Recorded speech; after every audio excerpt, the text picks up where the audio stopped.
First of all, good afternoon. And for our speakers, members and guests joining from the Far East, and we have also speakers from Malaysia, China, Singapore, and also from America's East and West Coast. Good evening and good morning.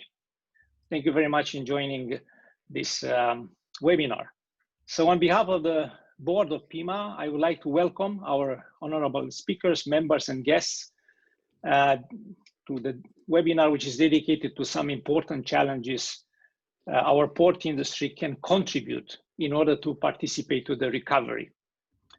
The Port Equipment Manufacturer Association represents, as you know, the interests of equipment and technology suppliers on a worldwide basis, providing a platform to inform, educate, and promote best practice, both within the industries we serve and externally with port and terminal operators.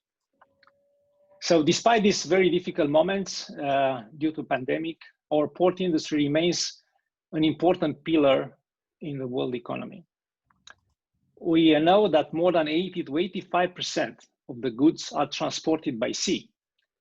We should also remember that almost 40% of the world industrial production, I'm speaking about manufacturing right now, these are the United Nations statistics, this 40% is made in 3 countries, China, Japan, Korea, while many of the customers are located overseas, making the sea transportation and our industry vital.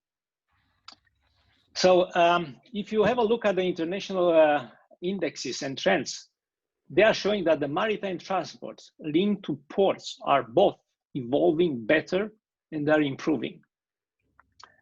This is, I would say, quite interesting. And if you see the Baltic Dry Index, which is a composite of the Capesize, Panamax, and the Supramax time charter averages, which is considered as a leading economic indicator because it predicts future economic activity. This one already returned to its 1 year ago values. Of course, the actual economic crisis is hitting many sectors and companies. We know that. But we should remember that time of crisis is also a time of opportunities for innovations, new discoveries, new strategies, and in order to increase economic efficiency. So PEMA, together with its worldwide 120 members, is actively working on supporting the port industry with technical recommendations of good practice and also for working for standardization. Our speakers participating to this webinar are recognized experts with decades of experience hands-on with leading ports, shipping industry, or international consultants. The purpose of this webinar is to debate on one of the important technical subjects affecting the efficiency in the ports. And this is the new generation of port crane and their challenges. Why challenges? This is due to the increase of ships, the size and volumes, with almost no change dimensions of ports and terminals land. This is a big challenge. Our automation, new lifting, storing technology is going to solve this challenge. It's a wide subject, I think we all agree. So during this webinar moderated by the Port Equipment Manufacturer Association, Head of Technology, Pat O'Leary, with 4 decades experience in a leading role of a large equipment manufacturer, we'll have 6 short presentations followed each by 1 or max 2 questions from attendance. At the end, we'll continue with existing and live questions our speakers will answer. Time permitting, we'll try to address all the questions. And again, we apologize. We do apologize in case we will not be able to answer to all of them. As the number of the registrations exceeded 200, I think 220. So I would like to wish a good webinar, and I give the word to Pat O'Leary. And please, Pat, the floor is yours. Thank you, Artanel, for the introduction. And I would like to add my welcome to what is certainly a very large audience. Very much appreciated that you've taken the time today to join us for this topic.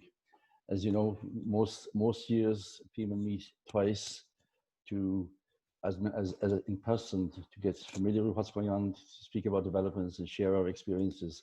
Unfortunately, in the present climate, that's not possible, but I think business must go on in some form or another. And hopefully the next 90-minute webinar will help to compensate for this void which has been left by the missing meetings which we have.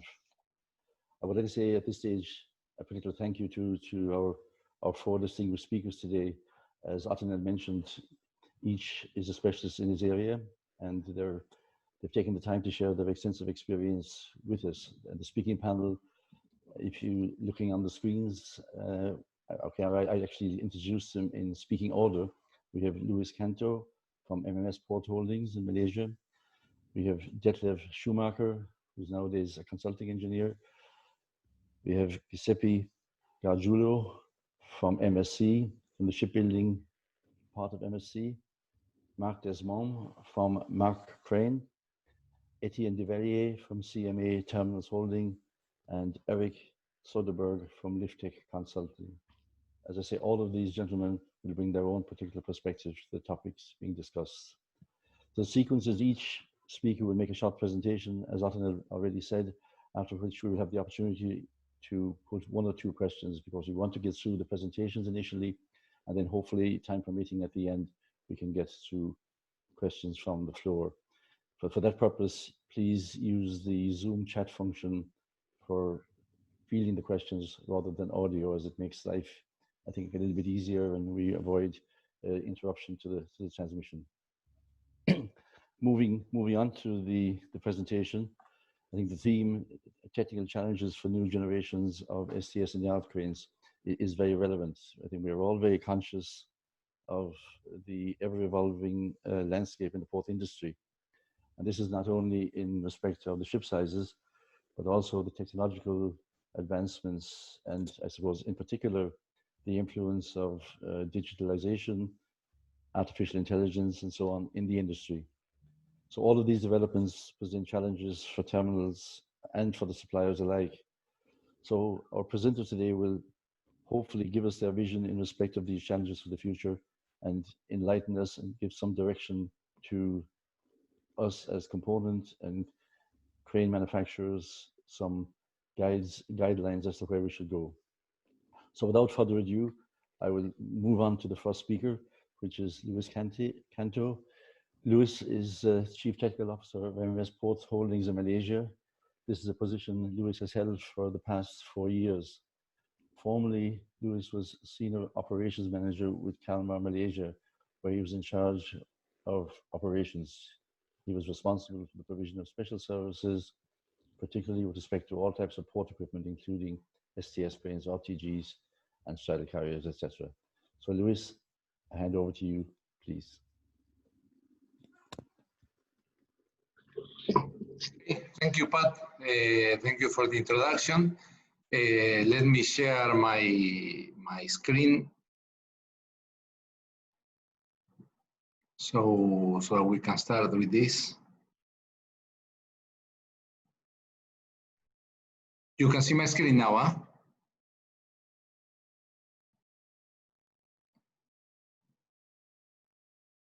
Okay. Yes, we can. Okay, good, thank you. So, well, yes, my name is Luis Canto. I'm from MMC Port Holding. I'm in charge of the technical and engineering division. Okay, I'm very glad that PEMA invited us to have this this webinar, because I think we have a lot of things to share with the triple cranes or with the new big equipment. First of all, just a small introduction about my company. MMC Port owns 5 ports that all of them are located in Malaysia, facing the Straits of Malacca, having Penang Port at the north, North Port in Port Klang, Tanjung Bruas, a small terminal that is handling some bulk cargo, and in the south we have PTP and Port of Tanjung Pelepas, which is our flagship terminal, and Johor Port, very near for him. Yes, all of them, both of them facing Singapore. Last year we handled 21.3 million of TEUs. Sorry, 21.3 million of TEUs is our capacity. Last year we handled 14.3 million of TEUs. which is 54% market share of Malaysia, and 37.8 million freightweight tons of conventional throughput. In terms of volume, we are number 8 port operator in the world. Nevertheless, okay, our operation is more concentrated in Malaysia. The total equipment that we have along our 5 ports is, we have 120 key cranes, 26 of them are triple E size, around 330 RTGs, 39 of them with full twin lift, 61 tons capacity, 10 RMGs, around 900 terminal trucks. There is 18 kilometers of quay, including the conventional cargo. And okay, some restackers and 300 and conventional cranes like mobile harbor cranes and loaders. So, and more than 700 people working directly in the maintenance of this equipment. So from the key cranes, the triple E cranes that were they came to 2 of our terminals. We have 26 units. They are massive. They have a lifting height of 55 meters above the rail, a boom extension of 80 meters. The total height until the top of the A-frame is almost 100 meters, and all of them are prepared to handle tandem 40. The main hoist motors have come to 700 kilowatt each of them. The load under the ropes that they can handle is 115 tons, and the speed of the hoist and the trolley is 90 meters per minute and 240 meters per minute. I wanted to share these numbers so that you can compare with all the older cranes that we have, the Panamax, Post-Panamax, Super Post-Panamax, because these are really bigger and new challenges are coming together with these sizes. First of all, we were using this is from Drury. One of the things is that the annual movement benchmark that we were using is not valid, no longer valid anymore, because now for this crane, we need them to do minimum 180,000 to 200,000 moves per year. The cost is quite high, it's $9–10 million US, maybe more depending on the features. So the lifespan will be shorter and the maintenance is higher and more frequent because of the higher utilization. And in these cranes, the structural inspection have become more and more important. On top of this, we have seen that the ratios that we have used as a benchmark need to be revised, because we are thinking for maintenance to have 3 people per key crane, 1 people per RTG, but with these big cranes, it's not valid anymore because it takes more time, more effort to do the maintenance. I will come back to this point later.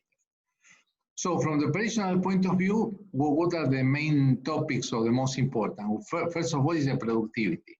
So higher productivity is required, so the coordination with the TOS becomes something indispensable. So the first thing that we think is that because of having this bigger key crane, ship-to-shore crane, we need higher speed. But we are arriving to a limit of the manual operations in terms of speed. You know, after we bought the first set of key crane, we thought that increasing the main hoist and the trolley speed would come in a very much higher productivity. So we did a very deep study with the international consultant. And the results were really amazing, because if we increase the trolley speed and the main hoist speed in 20%, the increase in productivity was only 3% maximum.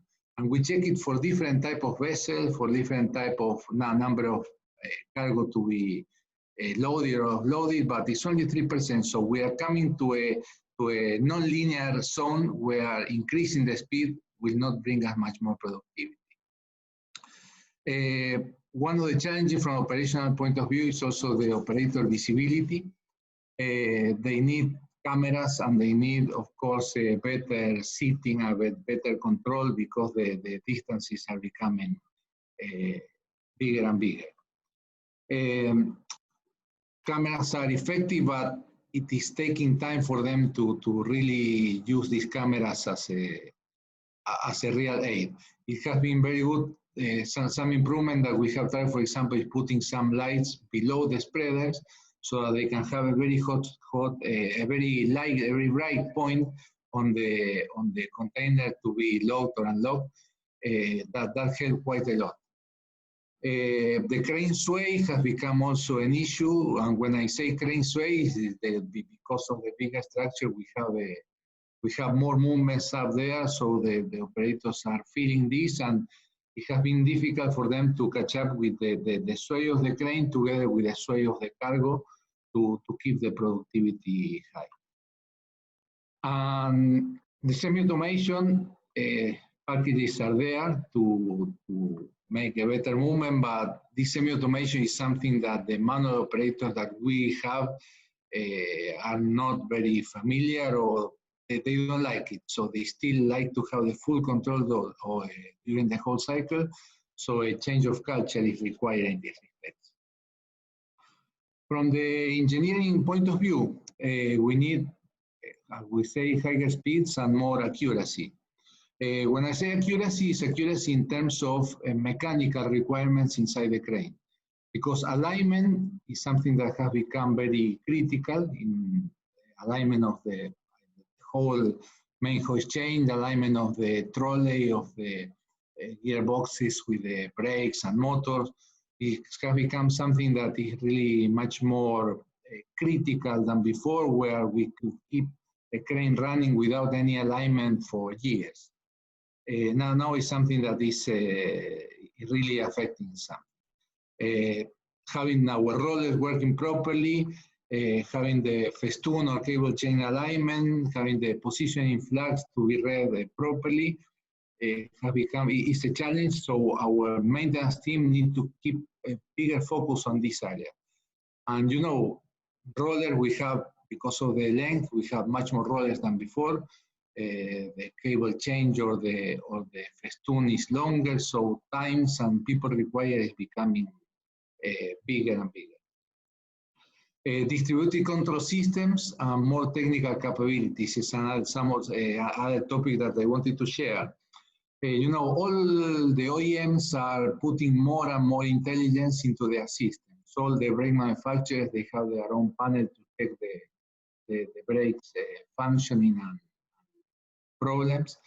Same is coming for the cables, the cables in the main cable reel, having some sensors, the cable chains, the encoders, all of them, they have their own intelligence or their own systems. But this is making that all of our engineers, they need to have a more ample knowledge about each of them, because when the problem is coming into the system, they cannot just simply go to the CMS like before. They need to go internally into these controls and have some people checking. So integration of this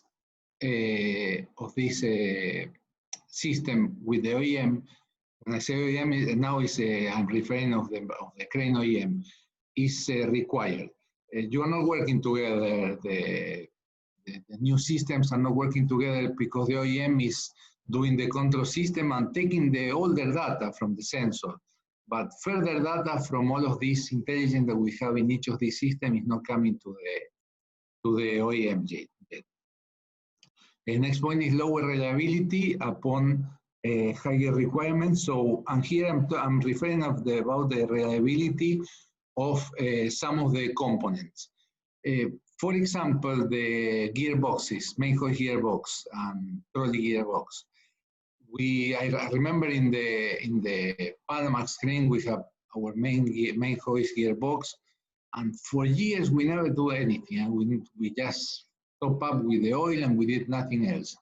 But now we have seen that in this crane that have higher speed and they have more utilization, it has come that we need to do something more often. The overhaul of these parts need to be done more often, and it came as a surprise when the first of them started to give some noises or some vibrations. So it's something that is changing in the way that we are doing we are doing our maintenance. More time required for maintenance. As I say, more rollers, longer wire ropes, more shapes. We have more critical alignment, filter, more electrical connections to tighten. So the time that we're at the time and the people that we used to put to do the preventive maintenance of a crane, the monthly preventive maintenance or servicing, is now insufficient. So we have had to reshuffle this, and on top of this, it's difficult getting the cranes from operation. So it's something that we have had to do working shift, and we have had to do some big changes in our maintenance procedure. And the other one is that the system interactions is becoming more complicated. As mentioned before, the OEMs of the cranes are not talking to the OEMs of the systems. Or if they are talking, they are not taking the full capability. For example, all the spreader manufacturers, they have new intelligence into their spreaders that we can put in order to see what is the problem and what is the operational status, but we are not getting that data on the CMS. In the CMS, we are getting the alarms, we are getting the faults, but all of this data, we need to go back to the spreader. We need to go back to the intelligence in our encoders, in our brake systems, or in other sensors. But this is something that we need the OEM of the cranes. They need to do a new integrated system to get all of this extra data that is coming from the individual system. So as a summary, long-term equipment reliability is a concern. We are having higher maintenance costs, longer wire rope, heavier trolleys, cable, more staff required per crane, so the costs are going a little bit higher. The increment of complication is not linear with the increase of size of productivity, because we have increased the size of the crane maybe in 10–20%, but the complications have increased in 40–50%. So all of these are new challenges to keep our port equipment sustainable and to keep our operations sustainable. So from our point of view, an overall triple EQC redesign and integration is required.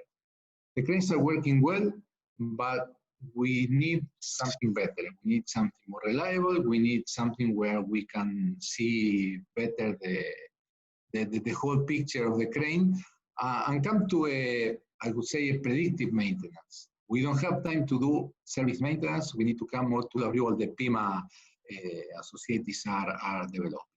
So these are our views. I have put my emphasis mainly on the key cranes, on the RTGs and yard equipment. Of course, there are more requirements because of the higher productivity or more volume coming from these cranes. And we have started using some twin lift RTG, but we don't see so much challenges in this changing for twin lift from single lift in the RTG because the sizes are the same. So the problem is in the key cranes. They are working okay, but some redesign, some upgrade is required. From the OEM, or there is opportunity for other people outside there who can bring this integration and this solution. So that's all. Thank you very much. That is I just wanted to share our experience with this equipment in the last 4 or 5 years that we have been using it. Thanks. Very good. Thank you very much, Luis. It certainly was very enlightening, very, very interesting. I find it extraordinary that you say you have 3 plus more than 3 people per STS crane on maintenance. That seems quite a lot, but obviously that is what you require. Just looking at that, is there any one specific item that costs you a lot of maintenance time that you could highlight, that you could say to manufacturers or component suppliers, if this was improved in some way, that I would reduce my maintenance dramatically? Okay, yeah, this is a very, very interesting question. So as I was saying, regarding maintenance, we may reduce it by doing a condition-based monitoring. So we need more vibration sensors, more oil level, more pressure sensors in the crane. But the software to control them is not available yet. The software to get all of this data and make really use of them is not available. And if we need to do the analysis of the graphics of the individual data coming from the cranes, our people is not ready to take it yet.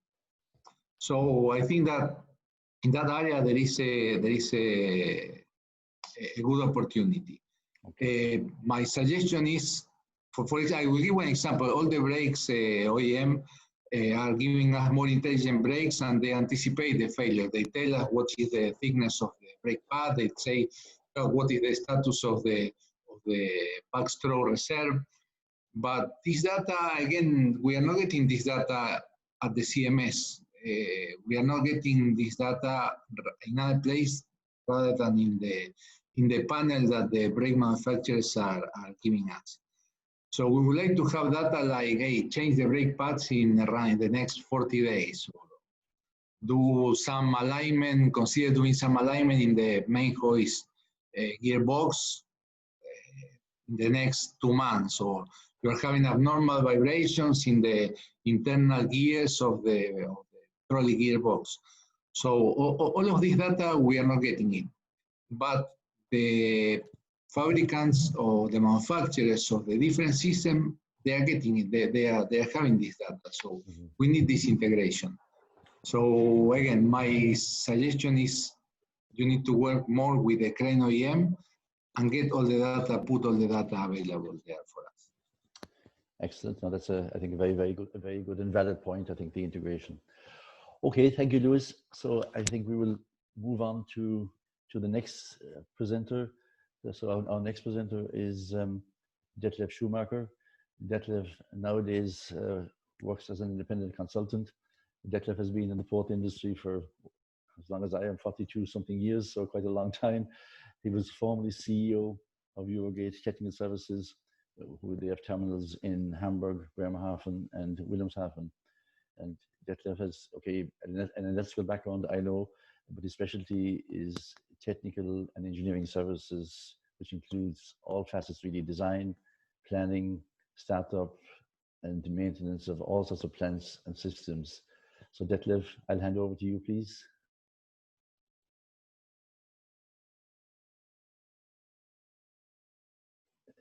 Detlev, your microphone is switched off there. Excuse me. Okay, now you can hear me, I think. I try to share my screen now, the presentation. Little moment.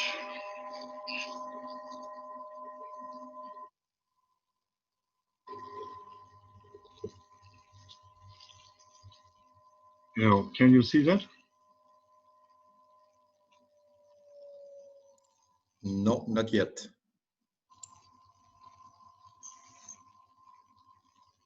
That's not good.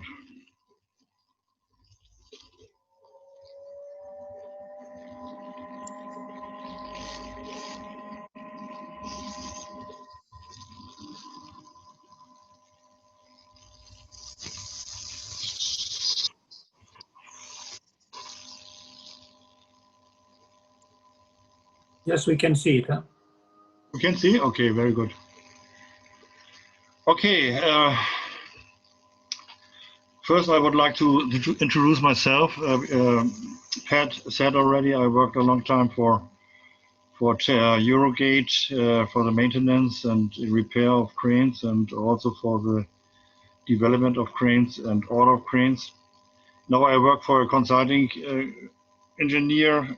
It's the web address from him, and we are develop ports all over the world, from the technical side, but also from the operational side. I'm 68 years old, and I work for a total already 40 years for Eurogate in different positions. Pat said already, we operate 3 terminals in Germany. We have also terminals in Italy and other countries. In Germany, we have SDS cranes, 77 cranes, different brands from different supplier. Because we started very early and we got cranes from all over the world. And the first cranes, of course, from Germany, but everybody knows that a lot of cranes come now from China and also from Ireland. And We have, of course, the zero-rated equipment like spreader, overhead frames, power supply, lighting systems are also our work, truck service cars, shuttle carriers. We have 400 shuttle carriers in Germany. The philosophy of Eurogate is to work with shuttle carriers. That's, I think, a little bit strange, but of course, we did it since 40 years. Then was responsible for facility management, and we had 640 employees when I left. One thing is also that we were responsible to prepare the specifications for new equipment, of course, in cooperation with the operational departments. Therefore, I come later again. Yeah, the question is, the general question, what kind of vessel will be have to be handled, size, draft, newest generation? That is a question if you want to start with new cranes and if you want to install new cranes on existing terminals. That is of course a challenge to do that. Are the cranes required for newer existing terminals? That's the main question. What kind of equipment is used behind the SDS cranes? Do you use shuttle carrier? Do you use RMGs, RTGs? That is not clear. If the cranes needed for an existing terminal, the following things have to be considered. There are general technical aspects. That is a big problem sometimes, is sufficient load bearing on the quay wall. It is very often a problem because the new cranes, of course, are very big and higher, and also the weight is higher, of course. And on existing terminals is very often the main problem. You have to check that before. Is it possible to prepare the quay side for the new cranes? Is there enough sufficient power to supply the big cranes? The width of the long travel track must be minimized and should not be more than 27.5 meters. Otherwise, you have a problem if many cranes work beside each other. You will lose some base. There is also a challenge for the crane supplier. We know that from the past, because we have to order new cranes on existing quay walls, and that was one of the main problems we had already. Then all the technical rules of the location must be fulfilled. Newest demands, regulation, etc. That is special in German in the main time a problem, because the regulations and in Germany increased in the last years. So you have to consider that, and you have to look for that. Especially if you order cranes from supplier from other countries, like China, you have to look for that. Otherwise, you have a problem later on if the cranes are installed on the quay and the regulations are not fulfilled. It looks not very special, but it's always a problem on the terminals. Then general organization aspects. You need well-skilled people for the new technology. It must be available. Own people or supplier of the cranes are on site. That's especially very important if the cranes are in other countries and you don't have the skilled people on site. You have to consider that before. If you have very complicated cranes, you have to think about that. Then the other question is, will the crane be used for automatic or manual terminals? Will the cranes operated remotely, or will the crane driver be on the crane? For the new cranes, and that was also mentioned by Luis Canto, the speeds are very high now, and for a crane driver, it's not easy to drive the whole day or some hours on a very fast crane. It's not easy.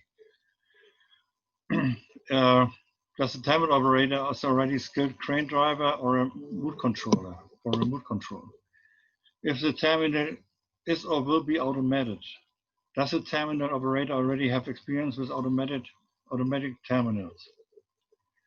Are the appropriate specialists already on site? Is the organization well prepared for automatic terminals? What kind of hinterland systems will be used? RMGs, RTGs, AVGs, carrier or trucks? What is required? Performance of the SD cranes. How many containers per hour do you have to move? If you ask the operation manager, they always say, I want to have the fastest crane of the world. But sometimes it's not necessary to do that. And what Luis already said, the maintenance cost will increase if you have faster cranes and higher cranes. And then it's also the question, how is the handling of the twist locks organized? If you have a very fast crane, but the handling of the twist locks takes very long, it doesn't help you very much. Always a problem. Sometimes you have a frame on the crane. Sometimes you do that under the crane, behind the crane, and so on. It's until now it's not possible to do that automatically.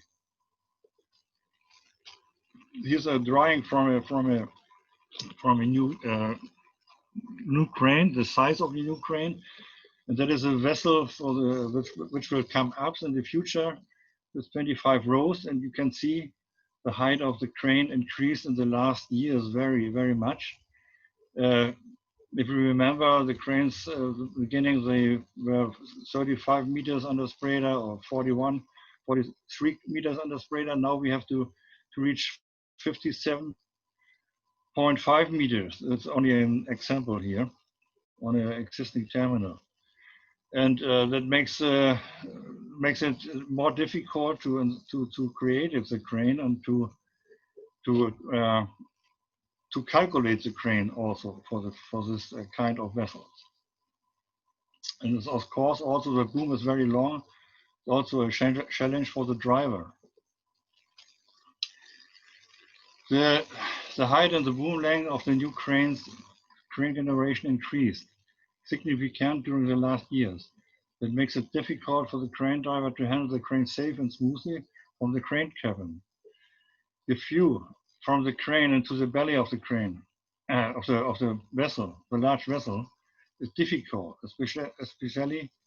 I can't see this here. I have to go back. Okay. It's very difficult. The drivers have to be always highly concentrated. There's a big risk also to generate damages. In addition, longer-term damages to the hulls of the drivers cannot be ruled out. The equipment in the crane cabs is becoming more and more complex. If you see a new cabin of a crane now, it's totally different from older cranes, and it makes it very complicated. And sometimes you can't improve the comfort of the cabin. It's not possible now. The challenge, the crane has to be simple as possible. That is a big issue because the technology must be manageable for the people on site on the terminal, and the repair and maintenance costs must be reduced. That is not easy to do that, but if you have a very complicated crane and a lot of technique on the crane, like double hoist and something like that, on more computer system, you have also to make more maintenance, and that will produce also additional cost. That is what the operation manager don't like. Always say maintenance and repair is too expensive, and you have to reduce it. But it's not possible if you have a very complicated and a very high-tech crane. That is also what Pat always say to me, please make it not so complicated. And if you compare, for example, the specification from a crane 20 years or 30 years ago, then the specification was maybe 20 pages. And now if you see the specification from a new crane, from a new generation crane, you have already 400 pages for one crane. And that makes it not easier. The reason for that is that, of course, we ordered a lot of cranes also from other countries. And that is necessary to describe all the technical issues very well. Otherwise, you will become not the crane you ordered. But it's not the right thing to do that because it's very complicated for the supplier to read all this demands from the customer. Yes. What is really needed?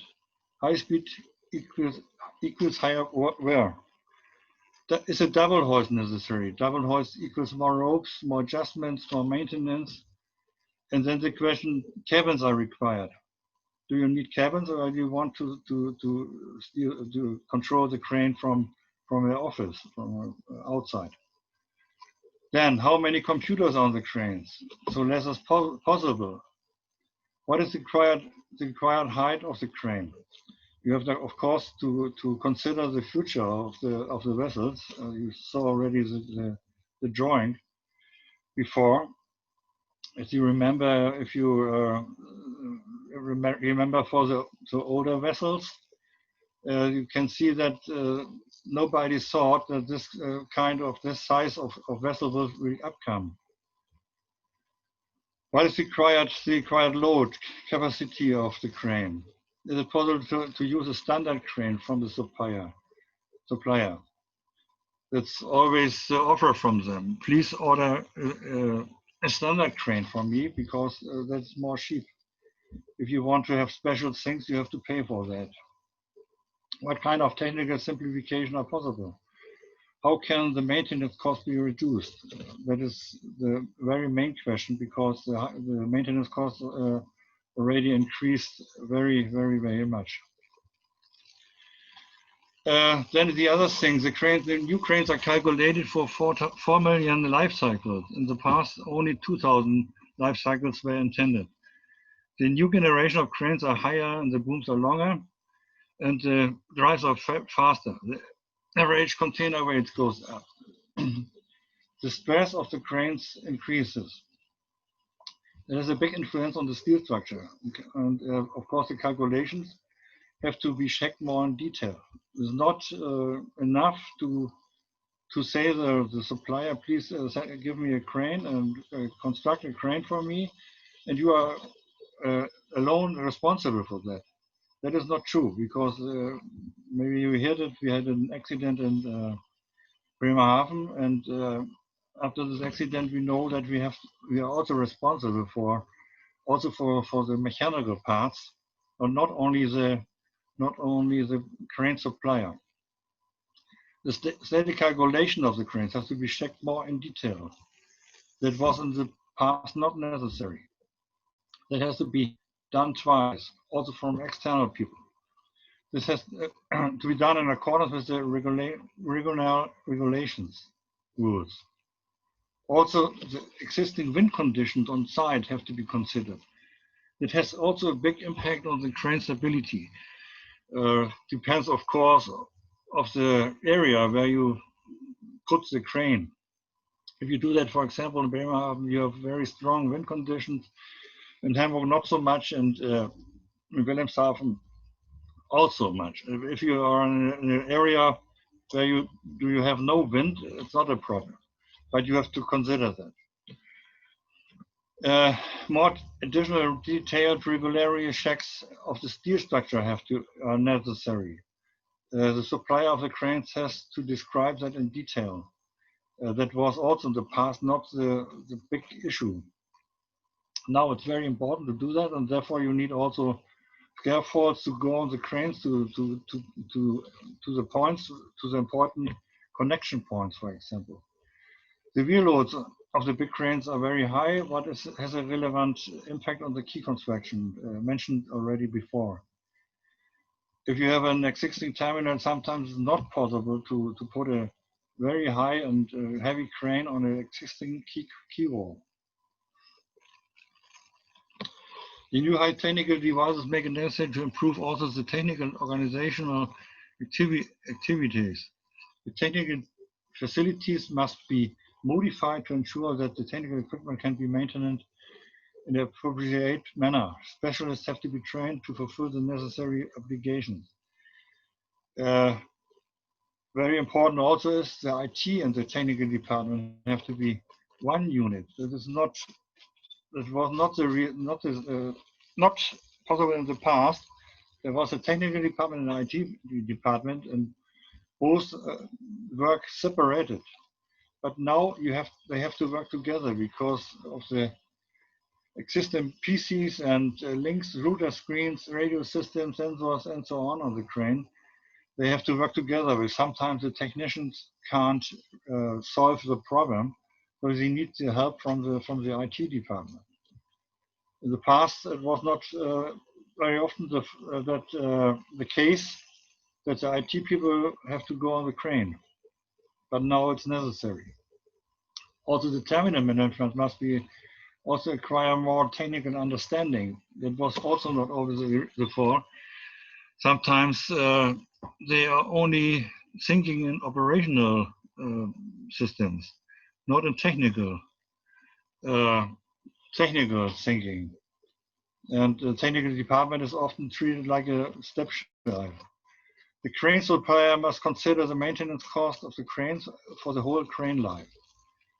This means that they have to give also a calculation about the cost for the maintenance for the whole life. Yeah. Then the question: what kind of equipment will used behind the SD cranes? That is possibilities, straddle carriers. That is strategy and philosophy of Eurogate. The advantages: they are very flexible, low invest cost, short delivery time. They are fast. Disadvantages: diesel engines. Nobody likes diesel engines now.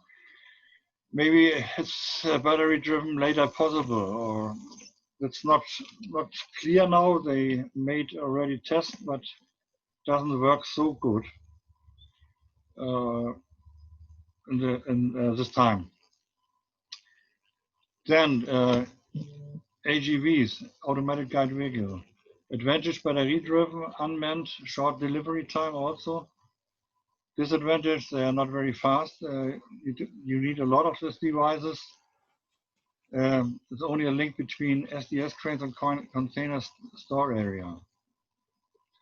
There is an advantage from the straddle carrier. You do need only one equipment. What kind of equipment will be used behind the SD cranes? Again, RTGs, rubber-tired cranes. They are used very often on terminals, existing terminals. Can get it with diesel engines or electrical powered. The advantage is also they are very flexible. They can move from one dock to the other. Also lower invest cost, short delivery time, really fast. Disadvantage also diesel engines, if selected, high maintenance cost. That's a disadvantage. RMGs, rail-mounted gantries. Advantage: electrical powered, easier to automate, unmanned, short delivery time. Disadvantage: they're not so flexible. You can't move them to one stock to the other. What do you need to progress new generation ships with high-tech equipment in the future? New terminal organization with open-minded, technique-savvy operation managers. Old brains need to be cut off. The dependence of the technical system getting more significant. Well-trained, open-minded terminal staff. Change management. Quality management has to be improved because of new regulations, rules. Well-trained technical and IT staff, engineers, electricians, mechanics, IT people. Lean management has to be established. We did it already in Germany and on our terminals in the technical department. That was a new thing, and it's also not easy to install that, but I think in the future it's necessary to do. A well-designed TOS system, of course, otherwise you can't automate the terminal. Well-equipped workshop facilities should make it possible to meet the new challenges. Well-selected equipment, so simple as possible, but of high quality, not only the cheapest. Thank you for listening. Thank you very much, Detlev. That was certainly extensive, with a lot of information in there and food for thought. And I think you've highlighted now the challenges which are out there for manufacturers. I think at time we're running a bit over on time, so I think we'll move on. No problem. It's okay. It was certainly very interesting. So don't feel sorry at all. So we'll move on to our first speaker today, which is Giuseppe Gargiulo, who must be difficult with the Italian name. I have to be careful. And Giuseppe is head of new builds with the shipping line MSC. He has worked for MSC for 14 years in the technical field, and in his current role, he has led some 200 new ship build projects that included containers, ro-packs, car carriers, and bulk carriers. And he's also responsible for the vessels in operation by way of assessing the performance of new vessels and adapting designs to optimize future new builds. So I hand over to Giuseppe. Thank you. Thank you so much, Pat. Thank you, everyone, for joining this event, and it's a pleasure for us. We are the end user of your equipment, and so for us it's very important to be part of this event and at least to share our view, because more and more we can see that we need to talk about a total solution, and we cannot talk just about the vector being the vessel, and then the terminal, and then the transportation on shore. Everything has to be aligned, and everything has to be a package that can talk each other and can work together. So I will make a very short presentation of the company, because I believe that it's not interesting for this terminal. I will show just our numbers very quickly, and then we can go to the questions, so we can recover a bit of time. So I will share the screen, the presentation now.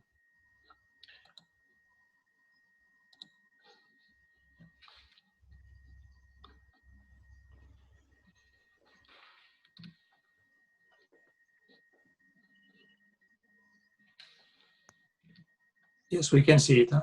Okay, fantastic. I don't know why it doesn't go on full screen now. Let me see. Just...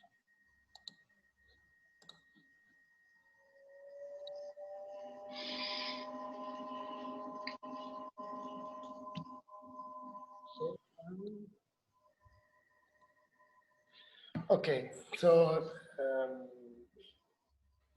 yeah, we are one of the biggest investors in global trade. This is true with our numbers. We have 500 vessels, more than 500 vessels. We cover all the world with the 200 routes. We call 500 ports. We have our own terminals, and that's why we are lucky, because we can talk about integrated solution, and we know also your problems. So it's something very interesting also to reflect on our ships at the end as solution. We have annually carried 21 million TEUs, so this is a very big number. And to support all this, we have 493 offices in 155 countries. So this is these are the main numbers. What we want to say is that we see that we expect that the volumes will increase more, as Ottonel said in the initial discussion. And that's why we're continuing to investing, of course, on the vectors, means the vessels, having a larger vessels, but also on the terminals. And now we have Medlog operating in 60 countries. TIL, everyone knows as TIL. We have investment across the 5 continents. So to move more than 35 million containers, it's what we need. Now we are one of the major trade together this 2M. So at the end, we can say that we are one of the biggest players in this segment. This is just the trend of the capacity and the fleet. So very, very small details. We are proud of our steps we did with our big vessels, because we were able in 2015 to build the biggest vessel in the world, and we have repeated the record in 2019. Saying the biggest vessel in the world, it means also to have an efficient vessel that can produce the less impact as for the environment. And this is thanks to the fact that we are not a simple operator, but we have our own vessels, we have our own trade, and we have a kind of total solution that allows us to have the full view on how we can make how we can intervene since day one, as Detlev said before, from the specification. It's nice because we have the same on the vessels, and the problems are the same. Even for Luis, when he talk about integration of the system, this is the key for the industry to move on and to have an integrated solution that can provide data that are available to be used and shared. So, as a last point, what I just said, that we are trying to use our influence to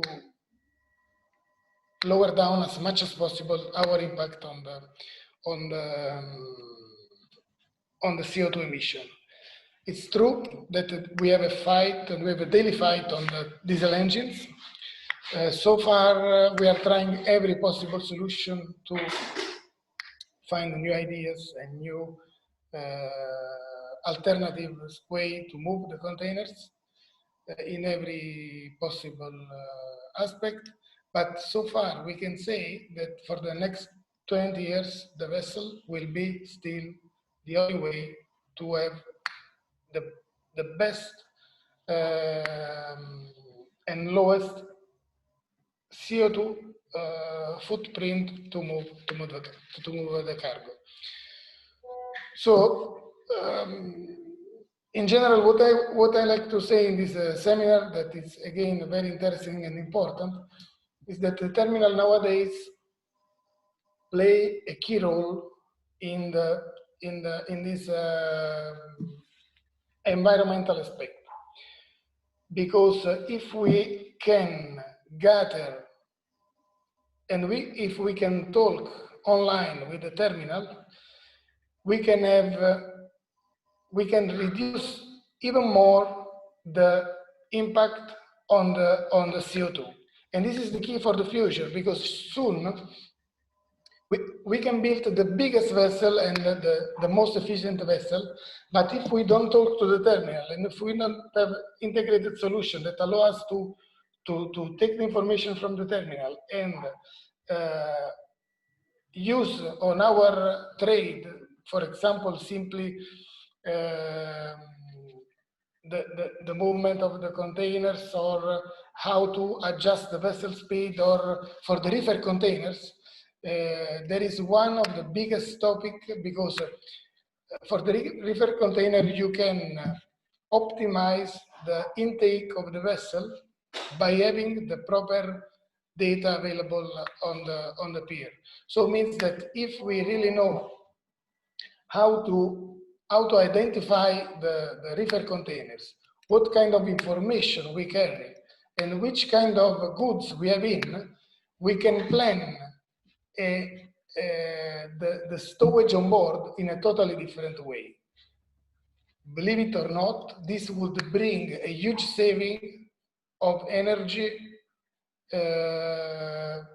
simply because stowing different typologies of cargo on board, and having, for example, deep frozen container in the cargo hold and having the fresh containers on deck will allow that the usage of the compressors of the reefer containers will be under less stress with higher flow distribution for the heat dissipation. So, and seems to be a simple topic and a detail, but carrying the analysis on 500 vessels, you can see huge improvements. And this is only one of the improvement we can do together. It's important that we can have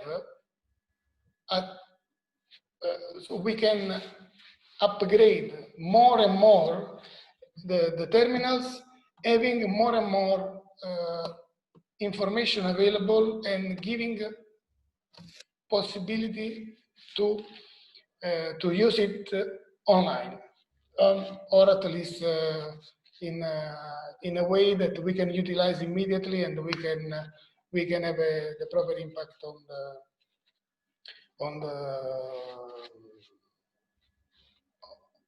the total chain. And then another thing that we are facing is the safety of the cranes, and this is something we really wish all of you expertise will find something more and more reliable.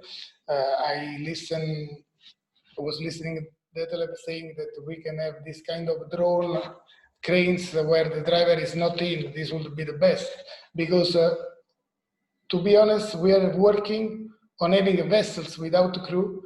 So why you should have not the crane without the drivers? So, and this, especially in some extreme case, can save life and can have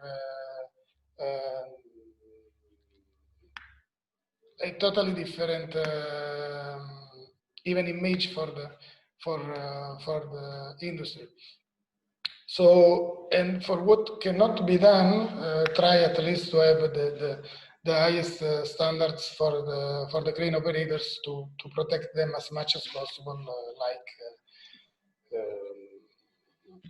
to have the best for them in a way, because they are the only one fighting against the 3-4 row they have to do in so short time, because the time is money, time is consumption, time is footprint, and that's why when I listen to the comments, yes, we need a faster crane.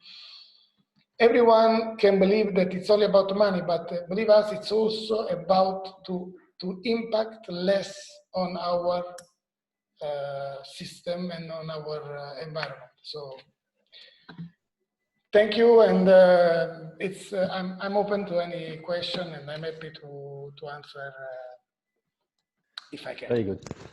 Thank you very much, Giuseppe. Certainly very interesting from the ship side perspective. I think it's interesting. Obviously, you're very conscious of pollution, CO2 emissions, and so on, which of course is very critical. Do MSC have a policy with their vessels when in port? Are they plugged in when they get to port as a standard nowadays? Can you repeat the question? When your vessels are in port, are you moving towards shore power yes. when the vessel is in port? Yes, we were one of the first to move on this direction, and we are one. So on 2003 already, 2005, 2006. We were one of the first to have the cable rail on the vessels and to equip the vessels with the rail, even knowing that it was still a long way to use it. But then this was a very pragmatic approach from our chairman, Mr. Aponte, that he wanted immediately to be compliant and to have all the new vessels ready to have to be able to emit as less as possible.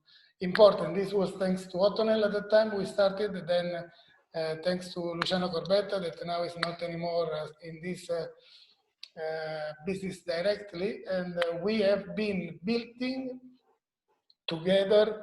Also the standards for, on our side for the ships, and they've been contributing a lot on the grids on shore. So, and their contribution, giving us all the support was the key to have the proper system on board that today we can plug in and use it immediately.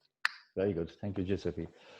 Very good. Let's move on to our next speaker, who is, in this case, Marc Desmons. Marc is a native of Quebec, Canada, a former engineer in the Canadian Navy, and he's recently set up his own consulting engineering company. He has worked in the port industry for 21 odd years and worked most recently with Till as engineering service manager for the past 9 years. And he's been in the port sector, having worked for Cranes Canada, and has senior global positions at Cranes Port Services. So I hand over the presentation to you, Marc. Thank you very much, Pat. Thank you, everybody, for attending. I will share my screen and start my presentation.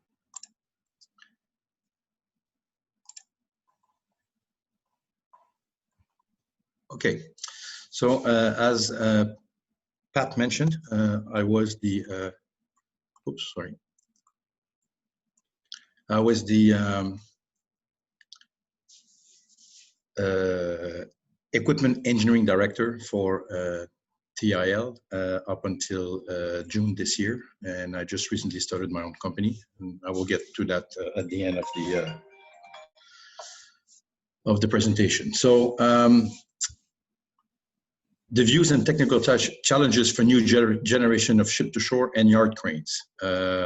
First, we'll start with the ship-to-shore. Ever larger ship command ever larger ship-to-shore. Then I will get to the challenges with the design of ultra-large cranes, ULC, as we say in the industry. Go through the various challenges with that, and then I will move on with the yard cranes, where I talk more about the challenges of the more and more intelligence and automation on yard equipment, which is the challenge not really related to the size, but more to the productivity that we need to achieve. So myself, I'm the founder and owner of a MarCrane Port Equipment Consultant, which is just starting now. I'm going to offer service specialized in port equipment, asset management, covering the entire life cycle of equipment. I'm the former director of equipment engineering for TIL, Terminal Investment Limited, a former colleague, indirectly colleague of our previous speaker. As you may know, TIL is majority owned by MSC. I was responsible for all TIL container terminal equipment, procurement, major upgrade, modification and repair, maintenance and repair budget from 2011 until recently in June. I was involved with the design, the procurement of the Adaram container terminal in Ashdod, which is the first terminal with automation that TIL is developing. And I was responsible for the procurement of all equipment, including the remote operated ship-to-shore, the fully automated ASC, landside and waterside, including all software, TOS, ECS. I participated also in the early design stage and choice of operation and equipment selected for the Valencia Northport container terminal, in Valencia, the future TIL project, which is a €1 billion investment. Before joining TIL, I worked as an operation manager for MarCrane Port Service Global Support based in Rotterdam, Netherlands, and I was in charge of maintenance and repair activities for Benelux and EMEA customers.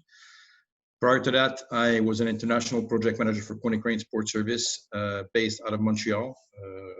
My region was the Americas, and I spent 16 plus years in the Canadian Navy as an engineer. That's also where I did attend college. The ship-to-shore. So the ever larger ship commands ever larger ship-to-shore. The container ship size has increased by approximately 1,400% since 1968, with the recent MSC Gulson, which is at 23,800 TEU, roughly, in comparison to one of the first ever container vessel, the Encounter Bay, which was at 1,500 TEU. in 1968. This inevitably requires ever larger ship-to-shore cranes over the years. I have went through a brief history of the size of the crane from the early 70s, where we had 6 containers across and 4 high on deck. By the end of the 80s, we were at 15 containers wide and 9 high on deck. And we are now with the MSC Wilson at 24 container wide and 10 high on deck. So in the first 20 years or so, the height on deck of the containers constantly increased, but in the last 20 years, not so much. It's rather the width of the vessel that has increased a lot. According to some industry experts, once we have analyzed the data for the past, we can extrapolate the results for the future. A container ship with a capacity of 30,000 TEU would not exceed 17 meters in draft, and the length would hardly reach 425 meters. With regards to the beam, the trend shows a possible increase in that dimension. So possibly they could reach 65 meter across or 25 container wide. So we can expect that vessels will get a bit wider, and then cranes will have to also increase the outreach on the boom. During my 10 years at TIL, I was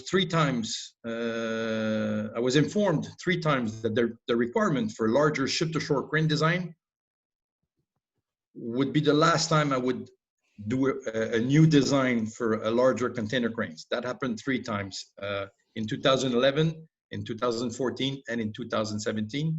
And I can expect that the person that replaced me at that position will have to do another one in the near future.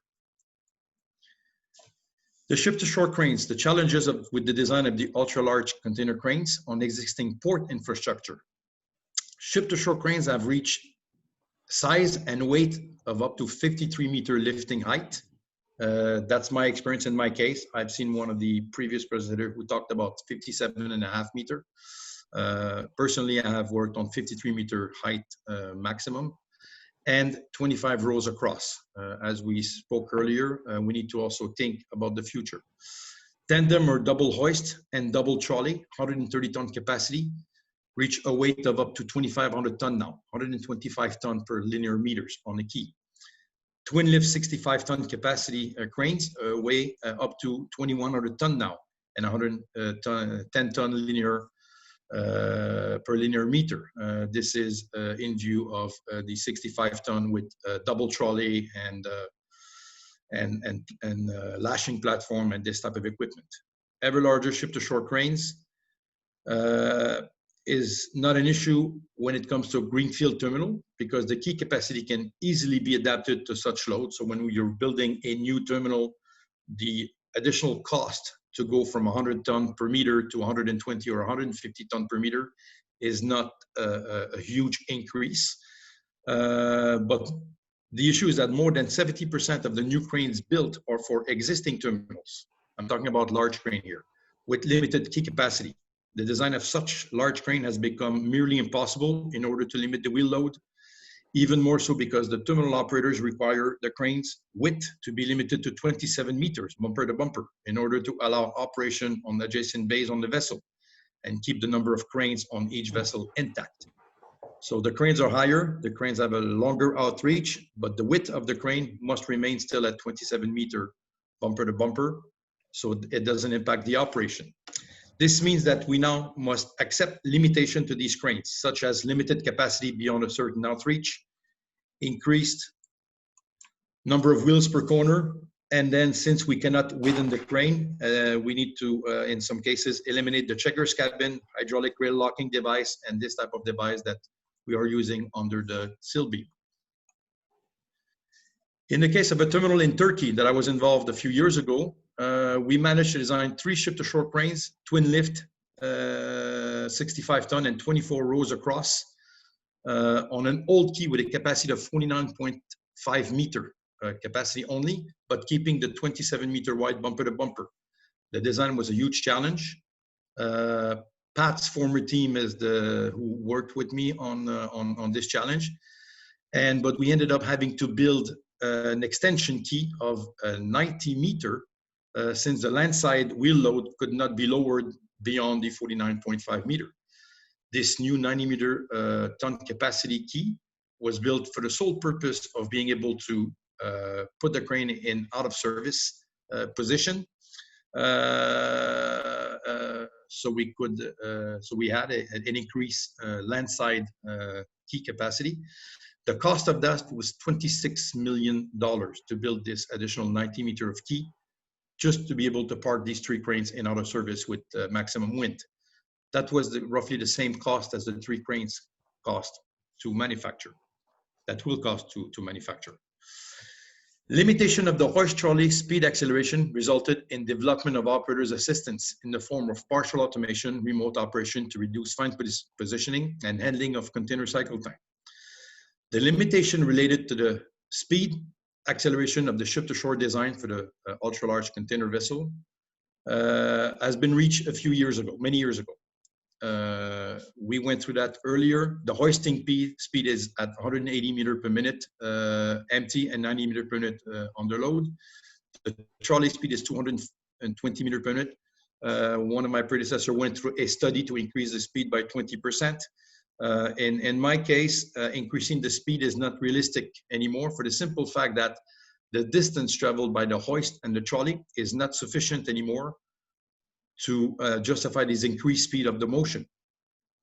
What it means is that the top speed would not be reached before the time to decelerate has been reached. So that means that the distance traveled is too short to reach the top speed. So increasing that top speed would be useless. The industry had to therefore find other areas of improvement to reduce the cycle time. The development over the years brought systems such as ship profiling system, anti-sway system, semi-automated cycle system, automatic final positioning of the spreader system. These systems allowed the terminals to increase the ship-to-shore productivity from roughly 22 to 25 to 32 to 35 moves per hour over the years. Basically, the areas of improvement to shorten the cycle is in the final positioning of the spreader to the container, where there was a lot of time wasted a few years back.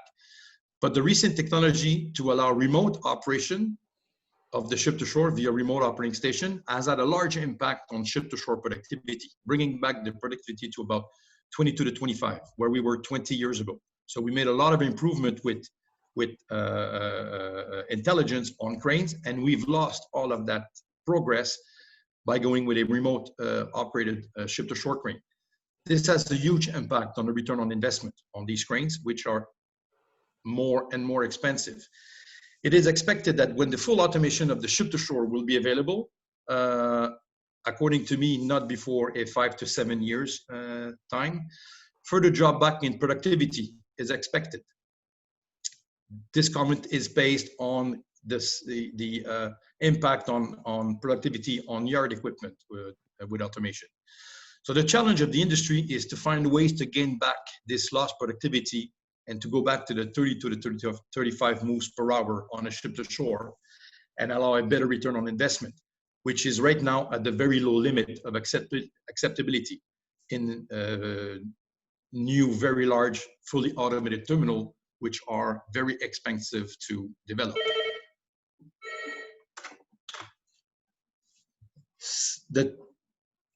Now I'm going to go to the yard cranes. The change in the procurement strategy from the terminal operators for the yard equipment. Since the early days of the container handling equipment automation, terminals and terminals operator have performed the procurement the exact same way they have done prior to automation, i.e. the tender and purchase of each piece independently from one another on a separate contract from different suppliers. Various procurement were launched and contracts were signed for the procurement of the ship-to-shore, including the control system, the procurement of the yard cranes, including a control system. Then we had another tender for the procurement of the horizontal transport, including a control system and positioning system of these vehicles, the procurement of a terminal operating system, and the procurement of a equipment control system. This way of doing the procurement resulted in multiple contracts with multiple suppliers where the responsibility of the integration was in the hands of the purchaser, i.e. the terminal operator. with the quantities of interface and integration required to connect all pieces together and allow smooth data flow for communication between each component, became a nightmare. And trying to put the responsibility back to some of the suppliers for lack of performance was merely impossible, as it resulted in finger-pointing gain away from each other. So basically, it wasn't the ASC supplier's fault, it was the TOS supplier's fault, and then no, it was the equipment system supplier's fault, and no, it was the terminal operator's fault because he's the one that came up with the technical specification. So in the end, the responsibility was very difficult to direct, and the customer is end up the party that is paying and suffering. In the old days, and then in the old days, whoops, I'm having a bit of trouble. In the old days, the terminals could increase the productivity when we had very standard equipment without all of this intelligence behind it, by having some control and impact on the equipment operators, the yard supervisors, the planners, and this type of people. The terminals could do this with better training, better planning, hiring additional personnel, better preparation. They had some form of control on how to improve the logistic and the performance of the terminal, because it was mainly a human process. Today, with the fully automated equipment, software for planning, software for control systems to dispatch equipment, the terminals have lost this ability to improve and have an impact on the performance, as everything is now in a so-called, what I call a black box that holds the intelligence of the system. Two solutions are available to the terminal operator to allow them to have some form of control on the performance, since everything is now in an intelligent black box. Number one, they can be involved in the design of the various software or have access to those famous black box and try to make some improvement. Or number two, they can find a way to put more responsibility on the suppliers by implementing a form of bonus-malus system related to performance. The first option is not viable, according to my experience. Cost for a terminal is not a viable idea. The cost for a terminal, even when part of a global operator such as APMT, PSA, DP World, and TIL, is very high and not worth the investment. History has also shown that it rarely brings reliable and efficient systems. Large terminal operators that have ventured into the intelligence, such as TOS and equipment control system, have not got some very good result. The second option is how I performed the procurement of the equipment and the software for the Greenfield project of Adaram Container Terminal in Israel by implementing a new procurement philosophy and having a limited number of tendering, i.e. procurement of a system rather than each piece of equipment and software purchased individually. Procurement was performed including the yard equipment, which was ASC in that case, including the TOS and the ECS and other related system into one tender. Successful bidders was also informed that they were in a better position to obtain the horizontal transport tender and the ship-to-shore tender if they were selected for the ASC and software tender. This allowed to reduce the number of parties involved in the design and implementation of the various components by having one major supplier who was then responsible to subcontract the components that were out of his scope of expertise.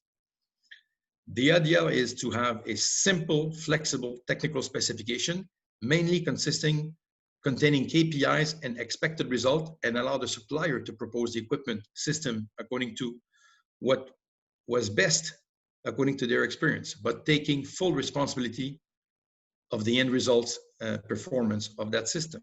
The idea was that also for the next project, which was at that time, and it still is a TIL, the Valencia Northport project, to increase the component to be in the main tender, i.e. to more and more tender a complete terminal system when it comes to equipment and software. To have the yard equipment, including the TOS and ECS, but also horizontal transport with the position detection system, the ship-to-shore, the maintenance and repair support for the equipment and software, and let the main supplier and its partners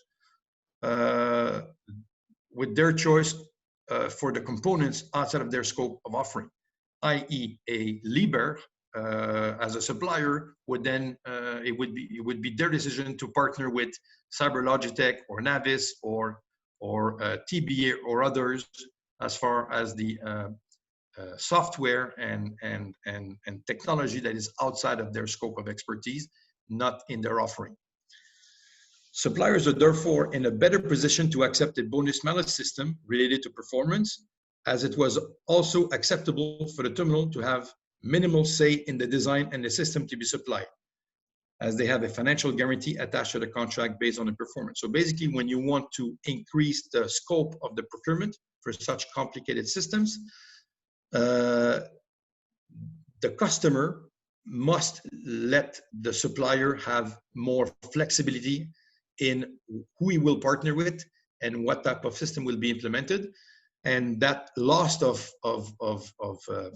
grip on the procurement that the terminal has is therefore transferred into some kind of performance guarantee and a financial guarantee.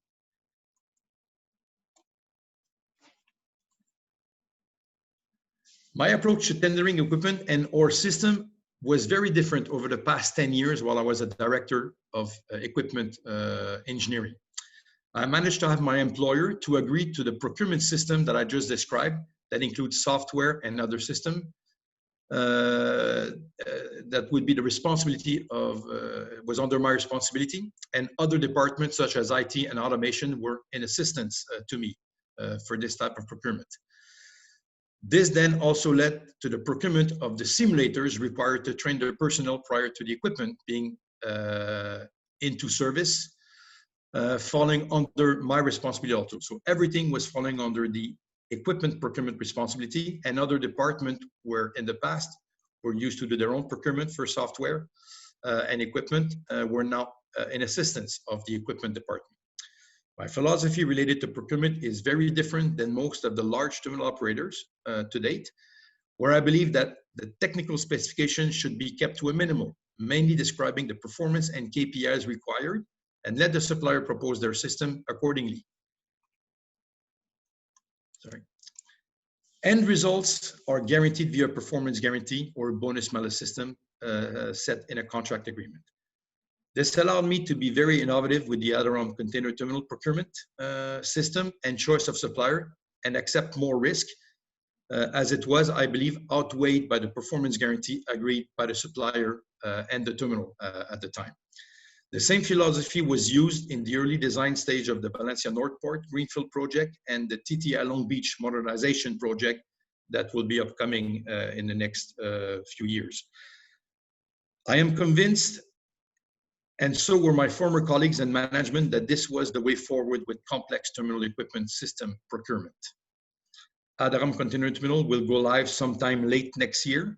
There is some delays caused by COVID, as there are in many projects this time of year. And result will show if I was right or wrong with my approach. But I have no doubts. I still stand behind my decision made at that time. And I know since I left, TIL has continue to go towards this type of procurement. So in resume, the challenge with the ship-to-shore is the ever larger, heavier cranes we need to design, and the challenge with yard equipment is the more complex equipment we need to procure, and therefore we need to bundle that into a larger system procurement. Now I'm going to take a few minutes. Thank you very much, PEMA and Pat, to allow me to do this. As I said, I just started my own consultant business. Here are the offering that I'm going to assist customers with, which is basically built over my 23 years experience with the, in the port industry. Smarter and more efficient port equipment selection, smarter and more efficient port equipment procurement, smarter and more efficient port equipment maintenance and repair, smarter and more efficient terminal and maintenance and repair process, smarter and more efficient spare parts logistic, consulting, expertise for equipment and component supplier to increase their market share, because what I believe I need to bring my future customer in this smarter way to do procurement. I also need to talk to the suppliers to accept this smarter way, because it puts more responsibility onto their hands. And whoops, little mistake here. The point number 7, consulting expertise for equipment and component supplier to adjust to today's terminal need when it comes to smarter and more efficient scope of offering, using my years of expertise in the past. Thank you very much, everybody. That's it for me. Great, Marc. Thank you very much. That was certainly quite extensive. A lot of meat in that presentation. Certainly, your concept of bundling the purchasing together is certainly novel, interesting, and no doubt would be controversial. I think if we had an hour for discussion, that would certainly be a great topic for discussion. Unfortunately, we don't have that at this time, but maybe for another day. Now, we're certainly running well over time, but I think the presentations themselves are very interesting. So without further ado, I'll continue with our next speaker. Just 1 second, Pat. I'll be happy to answer any question. My contact details are there on this new way of procurement, if there is some question later on. Thank you, Marc. Okay. Right. So if you can remove the presentation, Marc, from the screen, please. Yeah. So our 5th speaker is Etienne Delvallier, who works with CMA Terminal Holdings as an expert and engineer. He is involved in the specification of equipment and technical sourcing of container handling equipment. His brief also includes providing engineering support for the CMA terminal network. Formerly, he held the position of sales engineer with Lipa Port Equipment, with responsibility for France, French-speaking African countries, and the West Indian Ocean. So the floor is yours, Etienne. Thank you. Thank you, Pat. I'm sharing the screen.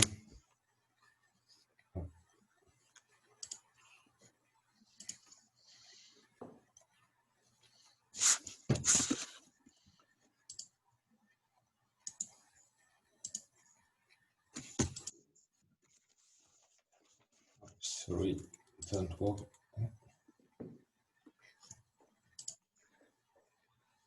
Technology, as usual.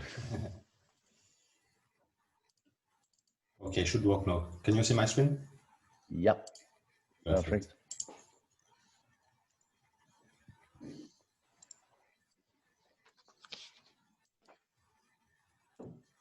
Okay. First, thank you to PEMA for this invitation. I'm very glad to speak today, and I think these kind of events are really interesting, where we can speak together directly to the manufacturer, as we was the end user of the equipment. So I'm Etienne Delvallier, I'm working for CMA Terminal Holding. CMA Terminal Holding is a subsidiary of CMA CGM in charge of the container terminal. And today I have chosen to focus on the maintenance, and my presentation is entitled The Evolution Towards MarCrane for Predictive Maintenance and Real-Time Monitoring. So quick presentation of CMA Terminal Holding. So everyone knows CMA CGM, and CMA Terminal Holding subsidiary in charge of developing, managing, and operating the container terminal. We have 2 brands at CMA CGM for the terminal. One is Terminal Link, shared with China Merchant, and the other one is CMA Terminal, fully owned by CMA CGM. And the holding is above both brands.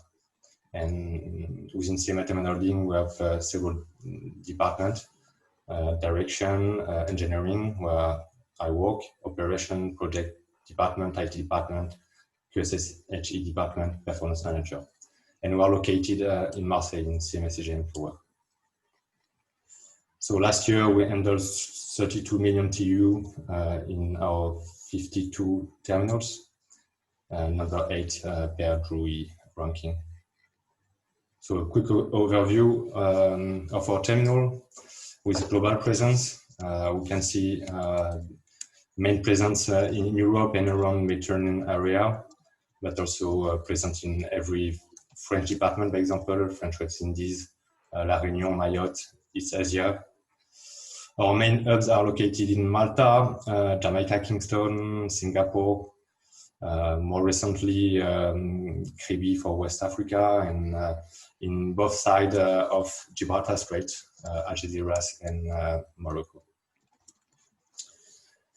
So that was for the presentation. To end this presentation, a quick glance, a quick view at the past. It was also presented by other speakers, history of container cranes. So the first crane was designed in 1958 by Paseco due to the new emerging container market. And what we can see between a crane delivered in 1958 and a crane delivered recently in one of our terminals in Dunkirk in 2020, the main feature were already in a crane during the 50s. We had a boom, a luffing boom, translating trolley, lifting beams. So at first glance, we can say design has not fully evolved, but what I want to highlight by these two pictures is that the evolution in the past and the future evolution are not in the main design of the crane, but not only the size, but also the earth of the crane and the evolution of the components. So the main challenges for port crane industry. So we can, in my opinion, we can divide the different challenges and evolution into three categories. All evolution related to physical and size, evolution related to the operation, and evolution related to the maintenance. So quickly, regarding physical evolution, it was presented by other speakers. What I want to highlight there is that the most obvious evolution as our industry has to evolve due to the evolution of container vessels, and the evolution are in size and speed, and just few pictures to highlight this evolution. And I profit by this picture also to show the new flag vessel of CMSCGM, just launched in September and started operation in October. That's a 23,000 TEU vessel, LNG powered.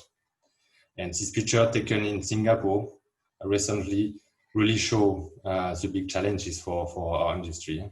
Well, we can see 1, 2, 3, 4, 5, 6, 7, 8, 9 container crane operating same vessel. So the other evolution are related to the operation. It was also presented by the other speakers, and these evolution are due to challenges with key operation, with twin lift spreader, tandem, or even triple lift system, crane offset system repairing. Evolution also due to the evolution in yard operation with interface of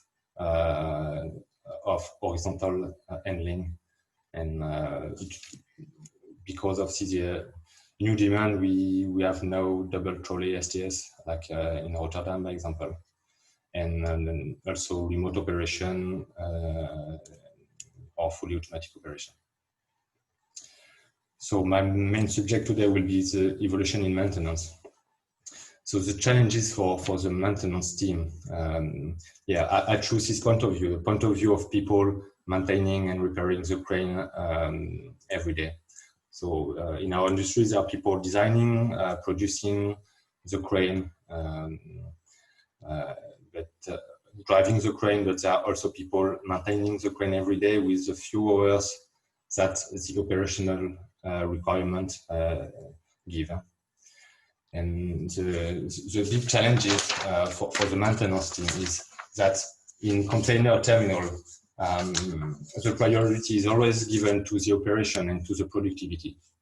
And maintaining this big crane is always, can become a nightmare.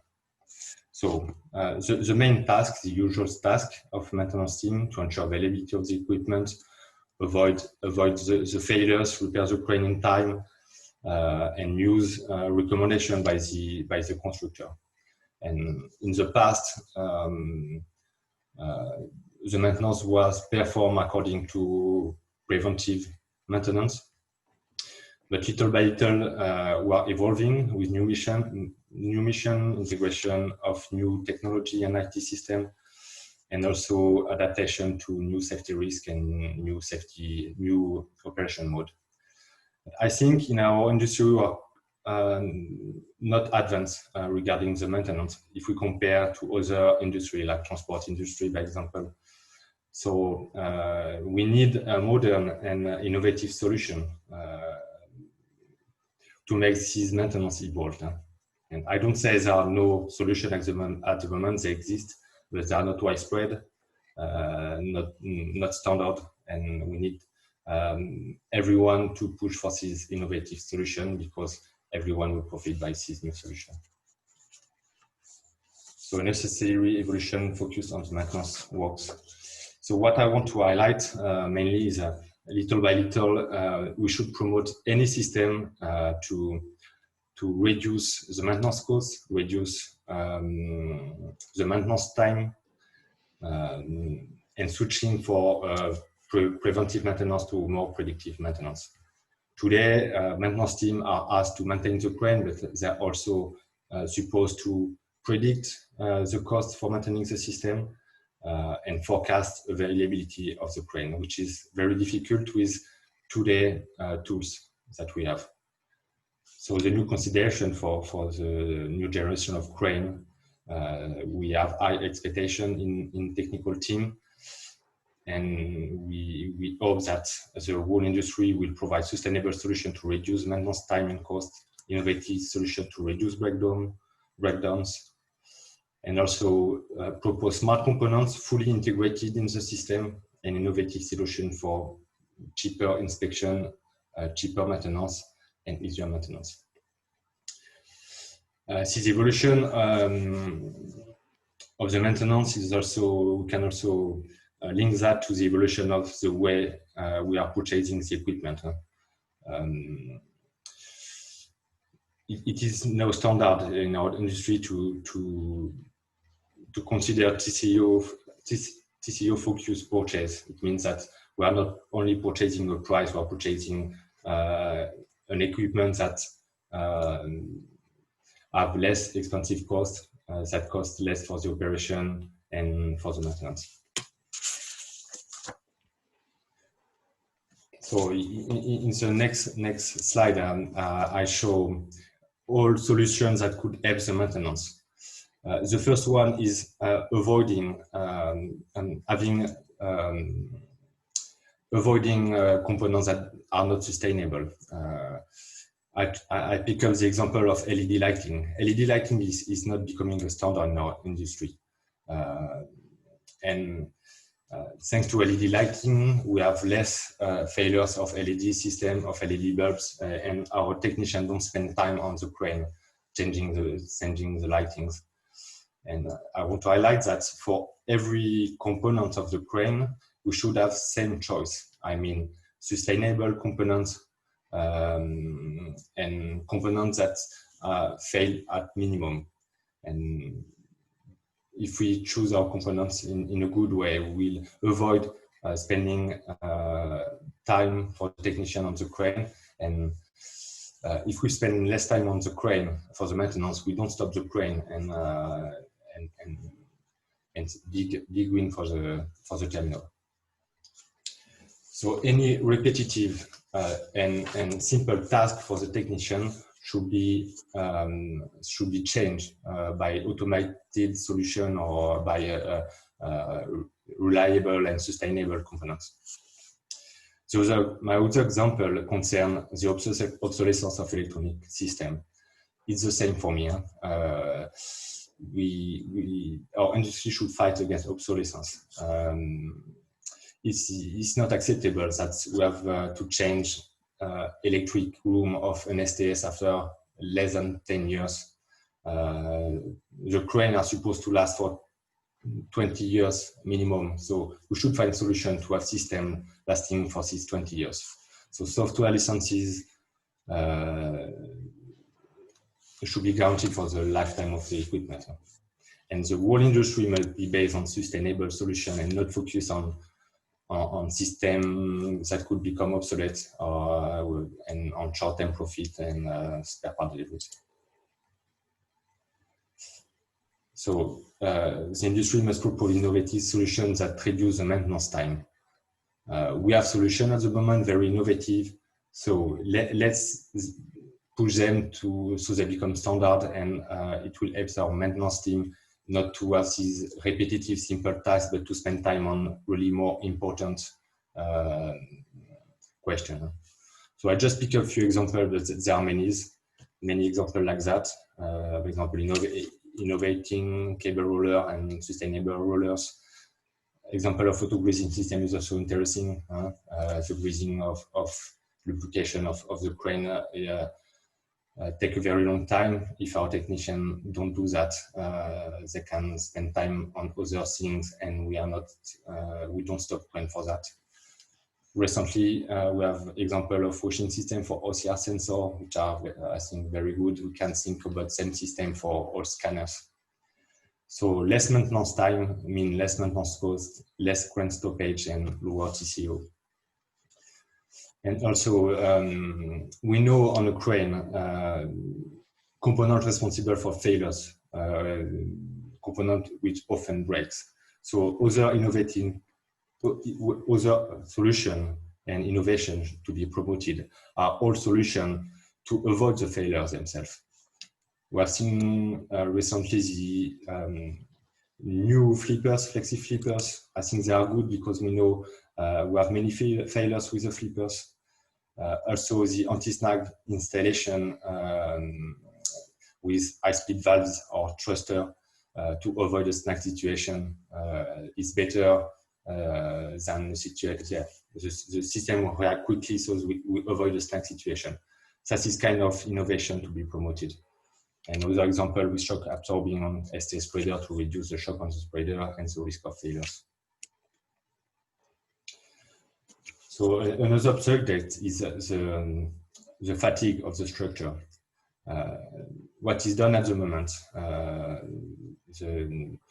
the maintenance and the maintenance routing for checking the failures, the fatigue of the crane are not really modern. They are not standardized. They are not based on the specific design, and they are often not realistic. If we follow OEM recommendation, we spend too much time and too much money for inspecting the crane. I think we should promote in the next generation of ST crane, we should promote modern tools to deal with fatigue, and tools that enable to even from the design stage, new tools to monitor the global fatigue in real time calculation, taking into account the real cycle history with the number of the cycle and the real loads. And this kind of modern tools, which should fully communicate with a CMS system, then with this kind of tool, we could be able to adapt the inspection in real time, regularly, and the inspection should be based on the real usage on a crane, not on a number of cycle or number of hours. The fatigue of the crane should be monitored depending on the real usage. And I think we should also avoid this kind of system fatigue and potential cracks.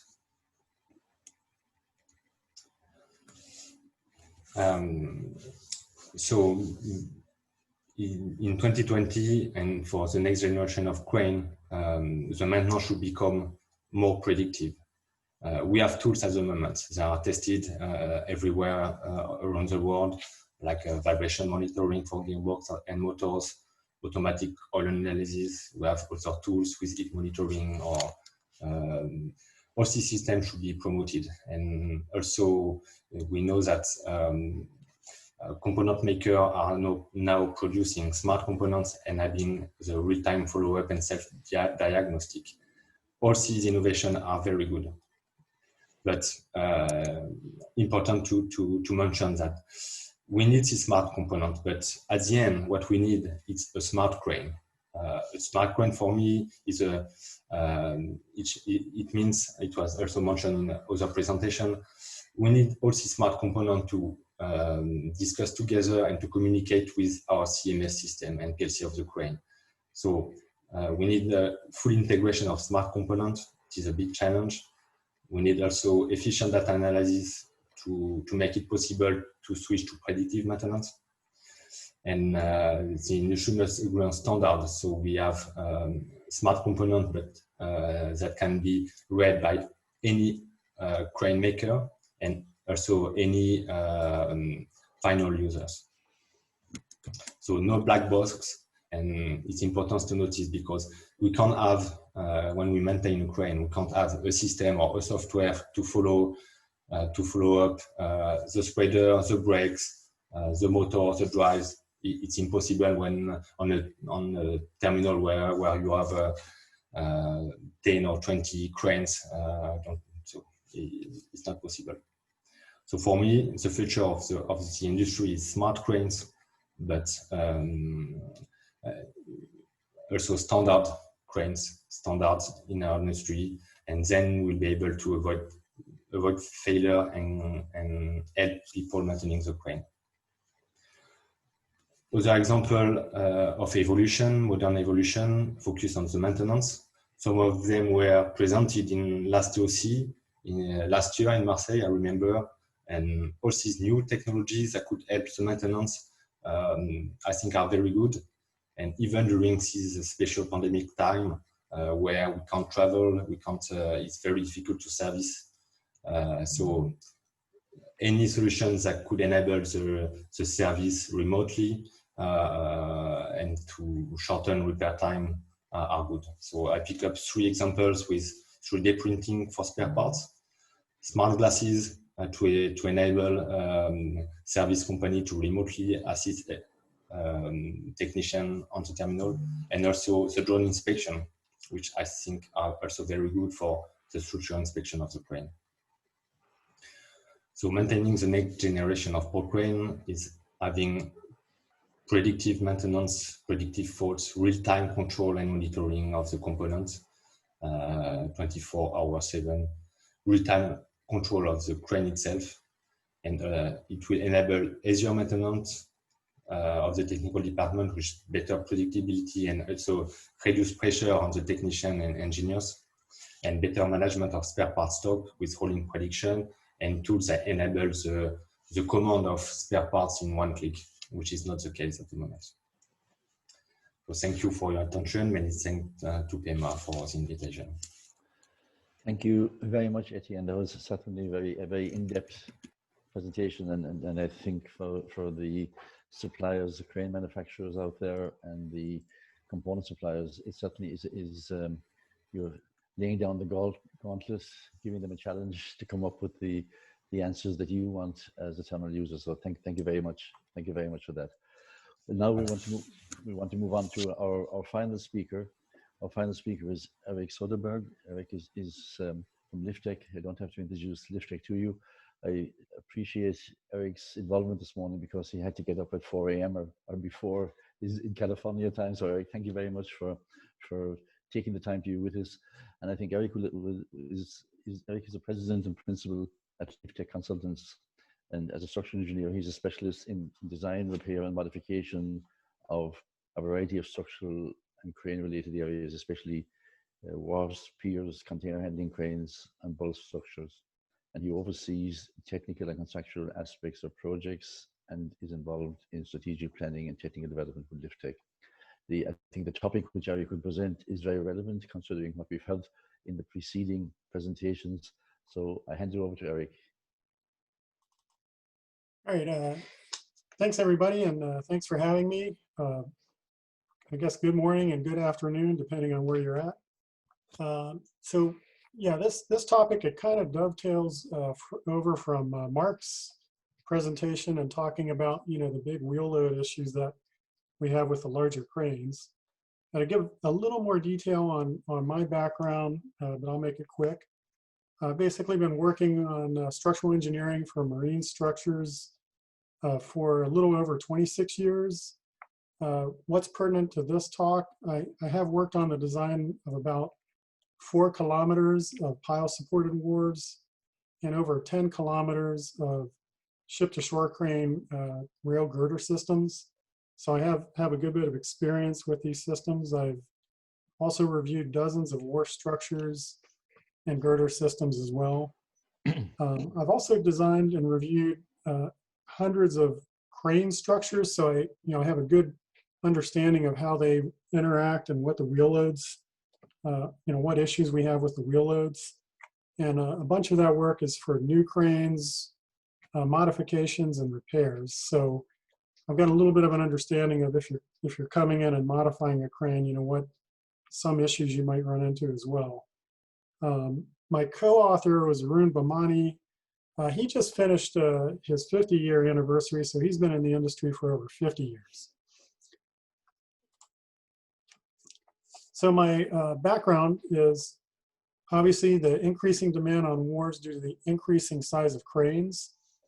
Modifications to the crane rail girder system can be very expensive, as Mark talked about in his presentation. Existing girder systems often have more capacity than they are rated for due to one or more of the following. The main one is how they were designed. Older wharves typically had simpler analyses were performed, say 30 years or more ago. So there's often more refined analyses that can be used now. So the designs are perhaps a little more accurate now, and there's a little less cushion in them. There's always uncertainty in the soil capacity, and related to the soil design or the geotechnical design, often there's very conservative criteria due to that uncertainty with the soil. The soil strength typically increases with time. Oftentimes, the design criteria may be a little bit conservative and can be refined. And typically the design, no one designs exactly to a specific criteria. There's always, some little cushion due to just the nature of, having to select a certain size reinforcing. You can't pick something that's exactly matches your design. So the point is that there's usually the actual capacity exceeds what things are rated for typically. So what methods are used to justify increased rail girder capacity depends on what controls the girder system capacity. So what I'm showing on this slide is a figure showing the crane over here and the loads that it's imposing down onto the crane girder, which is running here. And my presentation will be kind of centered around pile-supported wharves, but there are a lot of similarities between this and, say, a bulkhead retained wharf as well. So, keep in mind that both will apply. But often the girder is supported on piling, and the piling, there's the piling structure, there's the soil capacity with the friction on the pile, as well as the end bearing, for the compression piles. And then we have the girders. The girders themselves often are controlled by shear. The shear in the girder. This is a diagram of a typical shear that's in a girder system. And then the flexure, or the bending that's in the girder system, can control. And so the two, we've done a lot of studies and analyses of girder systems and existing girder systems for larger loads. And what often controls is either the girder shear strength or the soil capacity. So the methods that we use, vary depending on what you're trying to, the controlling element, as I mentioned on the last slide. Some of these can be used in overlap for helping out with a variety of the components that may control. There's finite element analyses that are used that can provide a more accurate estimate of the forces and moments in the structure.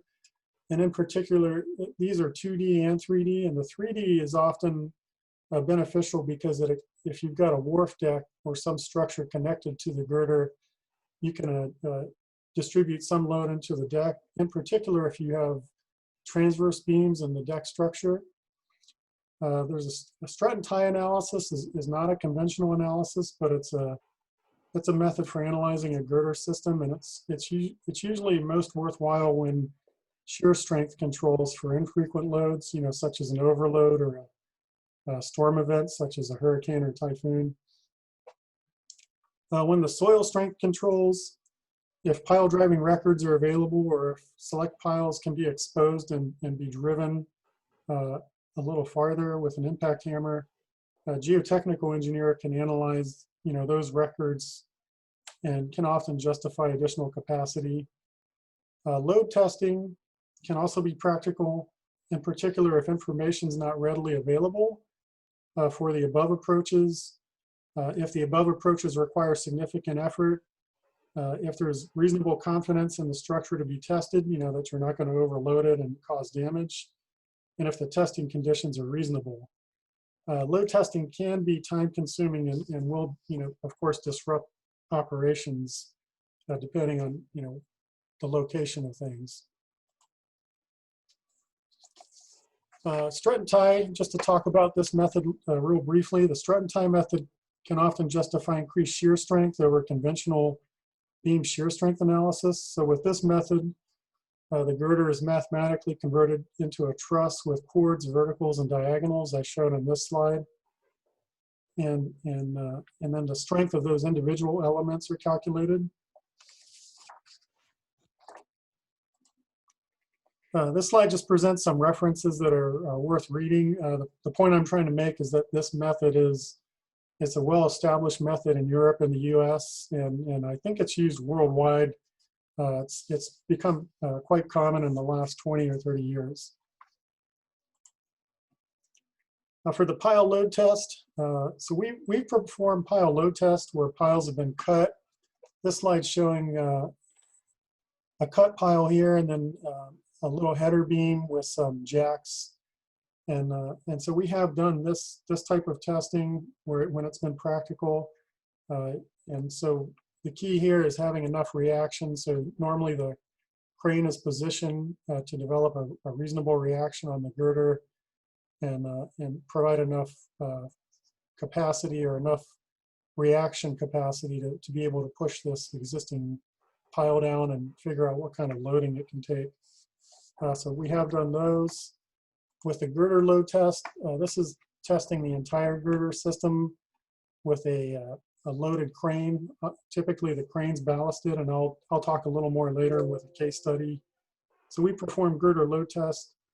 With this approach, this is practical and is favorable in that the entire load path can be tested and confirmed. So there's an advantage there. Most interestingly are the results. So like I mentioned, there's generally more capacity than systems are rated for. And what we found, we've done about 20 of these studies where we've tried to justify increased capacity. And we've been able to justify sometimes significant additional capacity, but we've had about a 90% success rate. So we've only had 2 projects where we've run into issues where we actually found that maybe the original design wasn't quite, what people thought it was. We'll go through just a couple case studies real quickly. This is 2 projects where we used the strut and tie method, where the shear strength of the girder system controlled. One was at the Port of Oakland at berth 68, and the other was at Portsmouth Marine Terminal in Virginia. As mentioned, in both cases, the girder shear capacity controlled. This is just a quick slide to show some of what we're looking at when we're trying to evaluate the girder. We're mostly focused on the stirrups in the girder, which is the vertical reinforcing, but we're also looking at the longitudinal reinforcing, but often the longitudinal reinforcing doesn't control. So with this analysis, this slide just presents a portion of the strut and tie analysis performed for that berth 68 girder. Just to clarify the analysis, these thick orange lines in this slide are essentially the struts or the compression elements that develop or that are mathematically envisioned. And they're essentially a compression load carried by the concrete. And then the red lines are the tension forces that develop in the ties or the reinforcing. So like I mentioned earlier, when you do this type of analysis, you're relying on these compression struts to carry a good bit of shear over to like the pile locations and elsewhere. And often the compression struts you can justify quite a bit of capacity. They typically don't control, and you're still getting control out of your ties where you're reinforcing. So for these two projects, the results, this is the summary of the results for the two projects. In Oakland, the rated capacity was increased by 50%, and for the Portsmouth project, we couldn't justify any additional capacity in the in spans, but in the interior or typical spans, we were able to justify a 25% increase. And these spans represent, most of the girder system. So I think in the in spans, we were able to go in and do a little bit of localized reinforcing to get whatever additional capacity was required. The next case study is a Felixstowe Trinity 3 wharf, and this is a girder load test case study. And this was focused on the landside girder, as I'll get into a little bit more. So for this project, Felixstowe wanted to raise existing cranes by 8 meters. And so at Liftech, we developed a concept raise design and calculated what the wheel loads would be. And then we analyzed the landside girder system for the larger loads and determined that even with a revised capacity, we justified some increased capacity, but it still wasn't quite what was needed. But it was close enough, that everyone was comfortable with load testing. And so we load tested the entire landside girder system using the crane and determined this was the most practical way to justify the additional capacity that was required. And so the approach that we used was basically a load test program was developed in accordance with some guidelines in ACI, which is the American Concrete Institute. The test loads were applied at 4 levels of loading, and loads were applied for 24 hours. Acceptance was based on maximum deflections, residual deflections, and if there was residual cracking or stalling. The load test of the landside girder involved installing 100 tons of test ballast on the landside sill beam and 95 tons of water ballast lifted by the cargo beam, with a trolley located at the back reach position. And as mentioned, the test was practical for this condition, and it justified the needed capacity for the larger cranes that were required. Since then, Felixstowe's modified their cranes, and the girder system has performed well and as expected. So the conclusion to my talk is your crane rail girders may have more capacity than they're rated for, and justifying larger girder capacity without upgrades is often practical. Thank you. And as stated on this slide, we'll post this on our website if anyone's interested. Thanks for your time. Thank you very much, Erik. That was extremely interesting, I think, and it's been a major topic for many years as cranes get larger. Obviously, keys are old, like I said, 30 years, some even older. So I think what you presented there will certainly be of interest to crane builders and definitely to ports and terminals. So thank you very much for that. Now we're looking at a situation where we're at 2 hours. We hope to be 90 minutes. So I'm afraid we don't really have any further time for questions from the floor. I would invite the panelists if they have anything to add or to ask each other, perhaps before we close. Would anybody like to say something or ask something?